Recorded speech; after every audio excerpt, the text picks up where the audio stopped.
ఈరోజు మనుగురులో మంగు మచ్చలకి అలాగే సోరియాసిస్ తెల్ల బొల్లికి కూడా మనం సప్లిమెంట్స్ అను క్రీమ్స్ ఇవ్వటం జరిగిందండి. మీ పేరమ్మా? మల్లేశ్వరి గారికి ఇవ్వటం జరిగింది.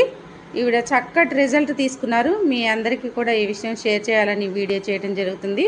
మరి ఎలా తగ్గిందో, అంతకుముందు ఎలా ఇబ్బంది పడ్డారో ఆ మేడం మాటల్లోనే విందాం. అమ్మ మీ పేరు? మల్లేశ్వరి గారు. మీకు అసలు ఏం ప్రాబ్లం అమ్మా? దేనికి వాడారు మీరు? ముఖం మీద మచ్చ చాలా సార్లు మందులు వాడా, అది తగ్గలేదు.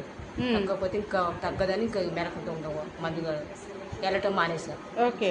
మానేసినాక మన సువర్ణ పరిచయం అయ్యి ఇది సంగతి అంటే మీకు ముఖం మీద మచ్చలు బాగా ఘోరంగా ఉన్నాయి కదా, అవి వాడండి అవి వాడితే తగ్గుతాయి అంటే సరే తీసుకున్నాం. ఇక అవి వాడినాక మంచిగా తగ్గిపోయింది. చక్కగా మచ్చలు తగ్గిపోయినాయి. ఇంకా